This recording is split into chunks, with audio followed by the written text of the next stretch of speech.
বিবেক এবং অন্তর যা কল্পনাও এমন এক জায়গার কথা আল্লাহ রাসূলকে বলেছেন, আপনি তাদেরকে সুসংবাদ দিন যারা আল্লাহর দিকে ডাকে, জান্নাতের দিকে ডাকে, তারা আমার কাছে দুনিয়ার মধ্যে সব কিছু সুবহানাল্লাহ, আমার কাছে পেয়ারা সব থেকে দামি, আর আমি এই গুণ দিয়ে সমস্ত পয়গম্বরদেরকে দুনিয়াতে প্রেরণ করেছি।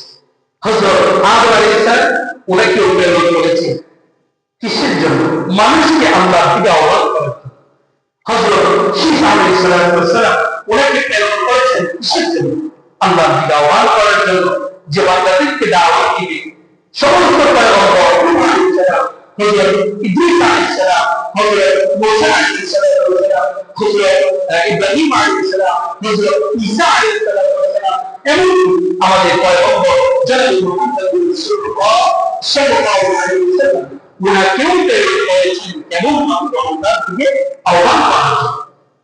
তো আল্লাহ রাসূল সাল্লাল্লাহু আলাইহি ওয়াসাল্লাম নবুয়ত পেলেন, পাওয়ার পরে আল্লাহ তাআলা বললেন, এবার তুমি যাও মক্কায় গোপনে দাওয়াত না দিয়ে প্রকাশ্যে মানুষকে আহ্বান করো। কাকে বললেন? আল্লাহ রাসূলকে। আল্লাহ পাক বললেন, এবার যাও।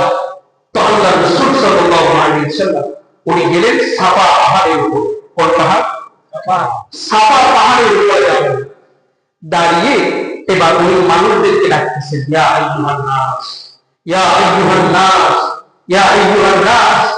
মানুষদেরকে যখন ডাকতে শুরু করলেন, তো সমস্ত মক্কার মানুষেরা এক ডাকে সবাই একত্রিত হয়ে জমা হয়ে গেছে। কারণ ডাকতেছেন এমন একজন যিনি আল আমিন, যিনি কে? আল আমিন। মক্কার ভিতরে সত্যবাদী বলে পরিচিত, যাকে সত্যবাদী বলা হয়েছিল, এক বাক্যে যাকে সত্যবাদী উপাধি দেওয়া হয়েছিল, সেই আল আমিন ডাকতেন। এখানে আর বসে থাকার সুযোগ নেই। সমস্ত মক্কার মানুষেরা একত্রিত হয়ে সাফার সামনে দাঁড়িয়ে মুহাম্মদ রাসূলুল্লাহ সাল্লাল্লাহু আলাইহি ওয়াসাল্লামের দিকে ফিরে দাঁড়িয়ে উনি ওনারা শ্রবণ করতে লাগলেন যে মুহাম্মদ কি বলেছেন। মুহাম্মদ তো আমাদেরকে অযথা কাজের জন্য ডাকতেন না, আমাদেরকে অহেতুক ডাকবেন না, নিশ্চয়ই কোনো কথা আছে যার কারণে আমাদেরকে একত্রিত করেছেন। এবার রাসূলুল্লাহ সাল্লাল্লাহু আলাইহি ওয়াসাল্লাম যখন দেখলেন মক্কার সমস্ত মানুষ একত্রিত হয়ে গিয়েছে, তখন ওনাদেরকে উদ্দেশ্য করে বলতেছেন, ইয়া আইয়ুহান নাস, হে মানুষেরা, আমি তোমাদেরকে একটা বার্তা দিতে চাই, একটা মেসেজ দিতে চাই, একটা দাওয়াত দিতে চাই।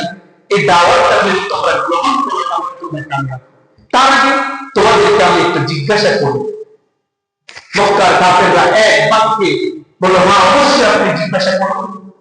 মক্কার কাফেররা যখন বলল আপনি জিজ্ঞাসা করুন, তখন রাসূল সাল্লাল্লাহু আলাইহি ওয়াসাল্লাম বললেন যে আমি তোমাদেরকে জিজ্ঞাসা করি, আমি যদি বলি সাফা পাহাড়ের পাদদেশে বা ওপারে একদল শত্রু তোমাদেরকে আক্রমণ করার জন্য উঠতে আসবে, তোমাদেরকে ধ্বংস করার জন্য, তোমাদেরকে মাটির সাথে ধূলিসাৎ করার জন্য উঠতে আসে, তাহলে তোমরা কি প্রস্তুতি গ্রহণ করবে, বিশ্বাস করবে? তখন মক্কার সমস্ত মানুষগুলো এক বাক্যে বলেছিল,